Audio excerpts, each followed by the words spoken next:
Here we are at finally task number 4 of the lab 3. This is a video tutorial which I prepared for this course of Microelectronics 2000N. In this kind of like task, you're required to draw a digital electronic circuit with MOSFET. I will just draw an NAND logic gate and we will use MOSFET which are representing the same transistor that are inside the integrated circuit CD4007 that you know. So to do that, we have to import these models from into LTSpice, and I will show you how to do it. Okay, so we start with the typical LTSpice window here. We create a new window here. This is where we are going to draw our circuit. However, we need to perform our drawing. You need an example on about how to do that, how to import the transistor, which are practically representing the transistor inside of the CD4007. So what I'm going to do is trying to, now I have to change my window here.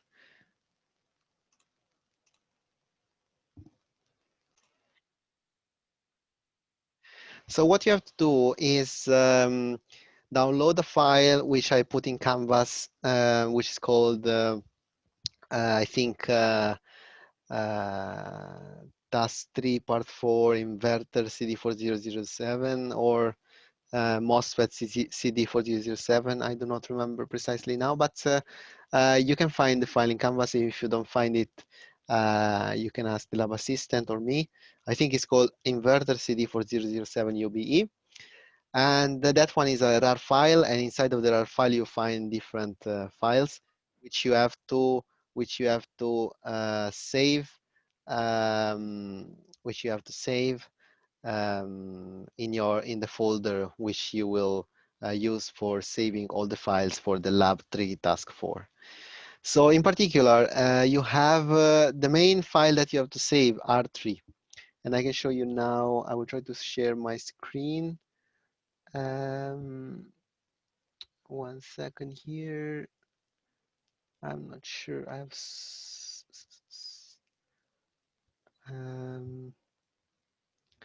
export. This should be this one here.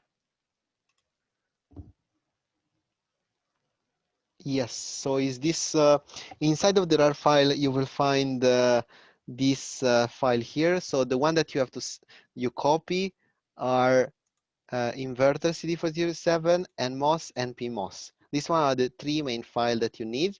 So I copied, and then with CTRL-C, and then I place them here. I can place them here. Yeah. So I do copy, and then I have the 3 file here. Now I can also remove the RAR because I already export everything and so on. Yeah. So I save all of the 3 file here.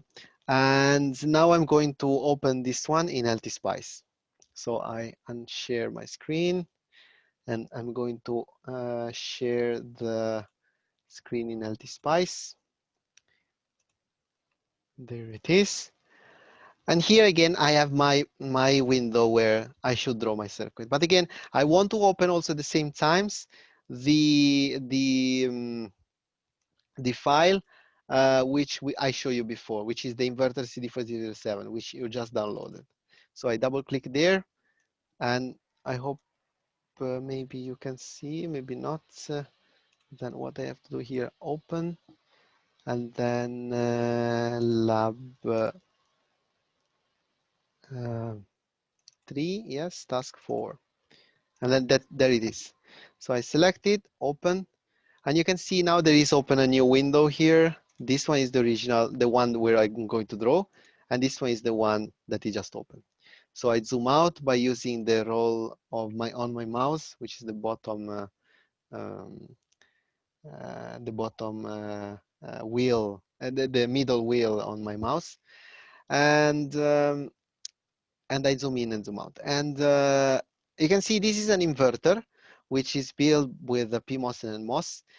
We have an input signal, of course, and we have the output. And you can just, for example, run the transient simulation. This is a file again that you have to download from Canvas, okay? I run the simulation, and as you can see, here I have the plot with the waveform. This is the file that of the inverter, and this is in the bottom is the new file where I want to draw the NAND logic gate.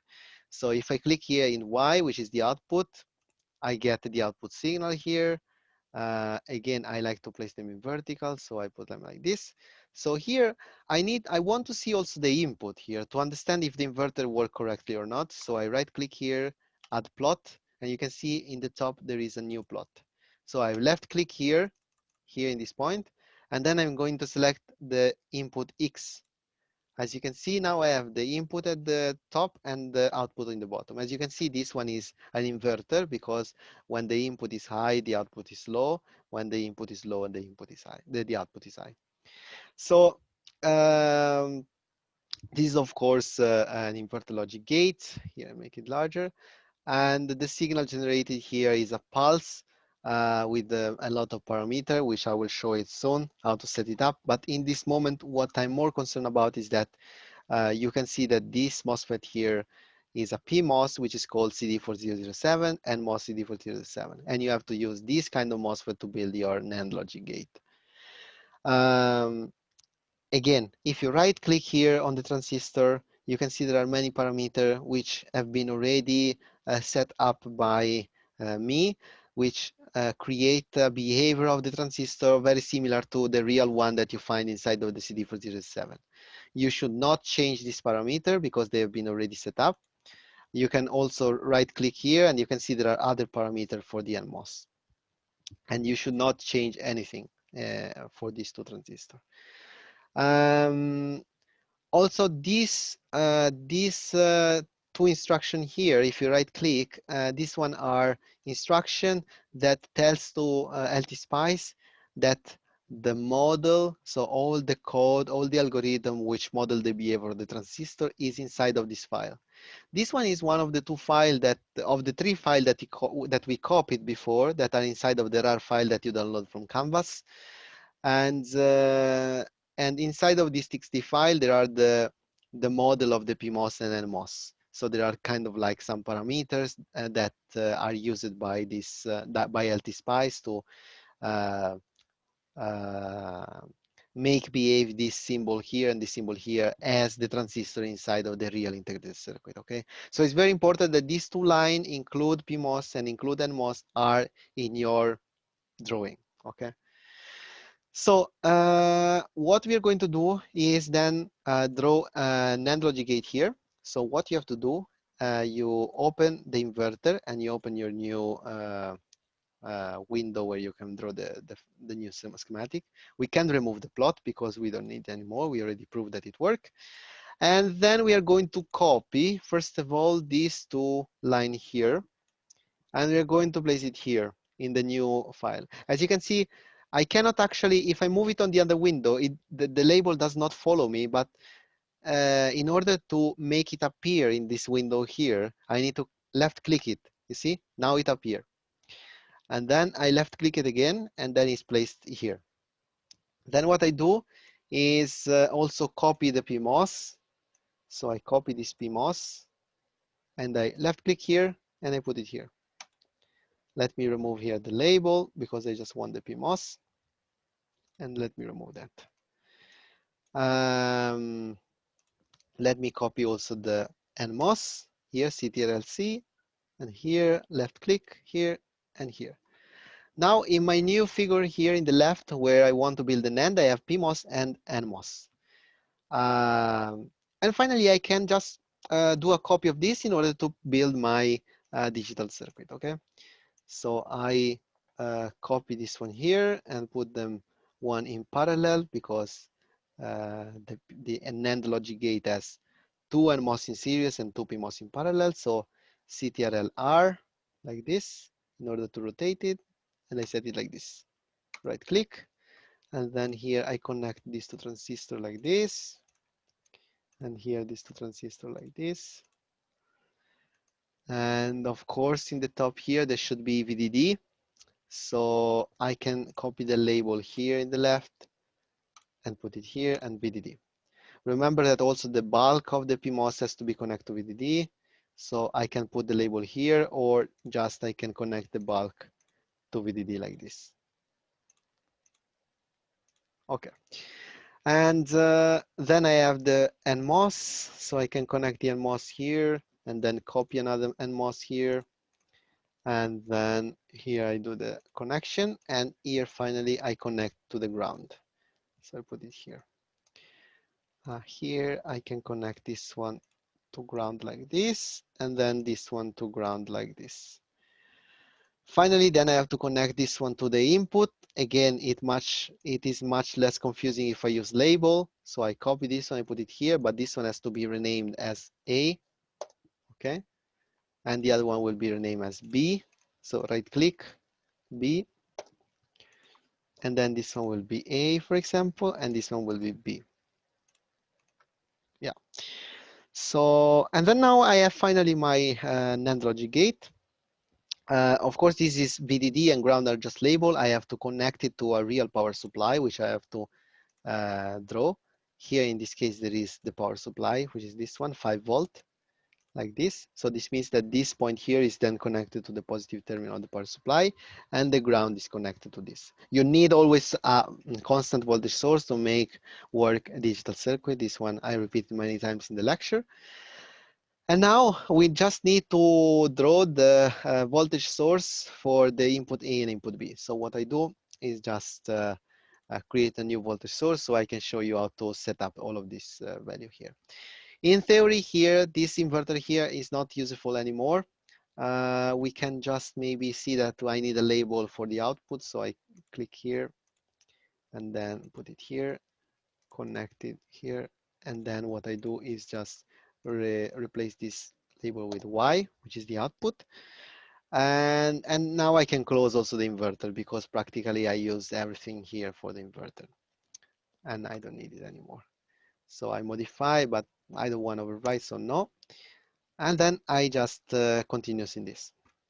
So you can use the inverter template, so the inverter file that I give you, just to copy the transistor and to copy this this code here. It's very important that this part of the code is there. If you don't, then the LTSpice will not understand how this PMOS and NMOS behave, because all the parameters of this transistor are here. Which parameter I'm talking about? There are some parameters due to the fabrication, due to the physics of the device and so on, which we are not going into the detail now. Maybe in one of our lecture we will describe about that. The important for you in this moment is that these two line of code has to be in this file. Otherwise, the system will not work. Again, I'm going to create one voltage source for the input A and one voltage source for the input B. Okay, so this one is for the input A and this one is for the input A. It's for the input B. There. Then I put the ground, one here and one here. And let me put this one here. What was it before? Okay. Now I want to create one signal for the input A. So right click, advanced. Of course, I need a square wave or anyway a pulse. So I click here, pulse. And here will appear different parameters. I need the input value. So V initial, you can think as the low voltage, okay? So the low level. So you know that when it's 0, is this one initial. So is the voltage at which the signal start. So let's say 0 volt, okay? Then when the signal become high, you have to write here the voltage associated to the high level. So here, let's say it's 5 volt, okay? So 5 volt for high and 0 for low. Delay, if your signal, if your square wave or your pulse has some delay, you put it here. In my case, there is no delay. And time rise, this is the time, the rise time, you know, the square wave is low, then it's going up, and it takes a little time to go from low to high. That is called rise time.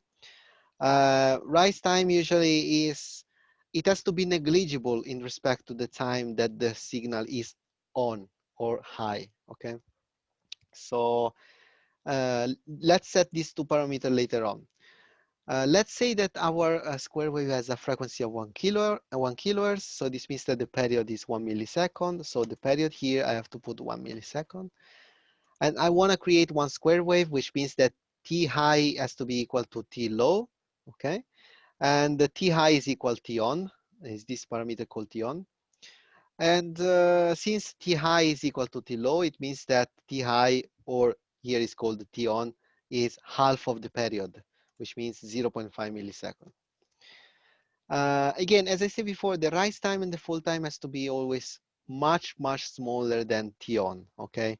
One of my rules is usually to have a rise time and fall time 100 times smaller than T on, okay, when you have the square wave. So in this case, this one is 500 microsecond or 0.5 millisecond. Divided by 100 is 5. So I can put just here 5 microsecond and 5 microsecond, okay? They have to be very small, okay? Because an ideal square wave in theory has 0 time rise and 0 time fall. You can also put 0 time rise and 0 time fall, but in the end, the LT-Spice will always add a very small time rise, like in picosecond or whatever.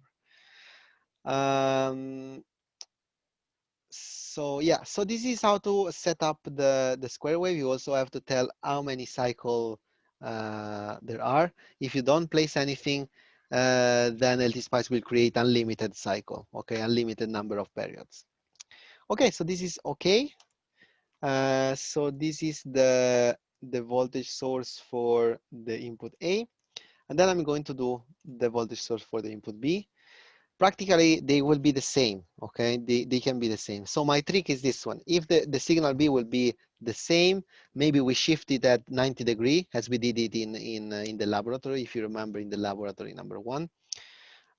So if we shift it of 90 degree, then the only difference is a delay, right? So what I do, my trick is I remove this one and I copy this one here because they will be the same. And I'm going to do right click and I'm just changing the delay. In the lab, if you remember, we did the same things. We built, I think, a NOR, but it doesn't really matter. The point was that the channel 2, the second signal generated was 90 degrees shifted in respect to the other signal. So here I have to put the delay of 90 degree. But remember that LT-Spice does not want 90 degree as delay because that is in angle, right? LT-Spice want to phase shift in terms of time. Remember, phase shift, I said in class again, is related to delay. When you have a phase shift of 90 degree, you have a delay. How much is the delay?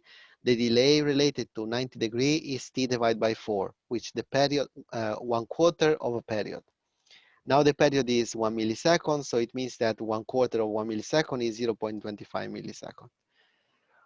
And this is the two waveform. Okay, so I shift them one respect to the other because at least I can understand if this one, the system work. Okay, and I will show you soon what does it mean. But anyway, I set up the voltage source here. Is the transistor are okay now? They're connect correctly, bulb connect correctly. The power supply is applied through this voltage source here. And remember, this line of code is very important when you use MOSFET. Of course, when you do not use MOSFET, you don't need this line here, okay?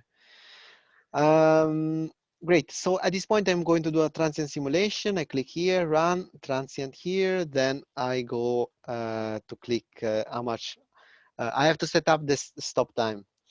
How much is stop times? Well, if the period of if the period of the square wave I'm creating is 1 millisecond, I don't know, I can decide to visualize 5 periods, 3 periods, okay? It doesn't really, I have to set it up, okay, based on what I want to see. Let's say that I want to see 5 periods, okay? Then it means that the stop time should be 5 milliseconds, okay? Because again, 1 period is 1 millisecond, we wrote it here. Time to start to save is 0. We start the simulation from t equals 0. And maximum step, again, we don't care too much. We can also leave it like this. If the waveform something weird, then we can go to put a value here. In this case, we don't need to skip all initial operation point because we don't have any capacitance, so the simulation can be left like that. So click OK. Let me just put this one here. Okay, and then run. As you can see, there is an issue, and here it says that it cannot open this file here. The reason why you may get this error, and most of the time probably you will get it, is because I did not save my file in the same folder where these two txt files are there. So what I have to do before to run the simulation is going here, save the file. I'm going task 4, and here I'm going to save my file because in this folder here there is the two Pmos CD407 txt and NMOS CD407. I cannot see them because the filter show me just .asc .asc files, but they are here. Okay, we saved them before. So I call it, I don't know, I call it maybe let me see, lab 3 task 4 digital. Okay, so I save it here. And now finally I saved this LTSpice file in the same folder where there are these two txt files, and now it should run. As you can see, now it's run. Window, I press them vertical because I like them like that. And then what I do is I create a tree plot. So add plot, add plot. In the top, I put the plot for A. In the click here left, click here, and then here I put the plot for B. You see they are shifted of 1/4 of a period, and then here I click here and I click for the output. And so here it is A, B, and the output. Does it make sense? Let's have a look. So an AND is 1 all the times except when the both input are 1. So when the I 0, B 0, it should be 1. When I is 1, B is 0, this should be 1. Okay. Now here they're both 1, so the result has to be 0. That's okay. Here is 0, this is 1, the result is 1. So as you can see, this result makes sense, and we have simulated correctly the circuit. I don't think there is anything else that I want to show here. So please copy the circuit in your answer of your in the Word file with your answer, and answer to the question on the lab text.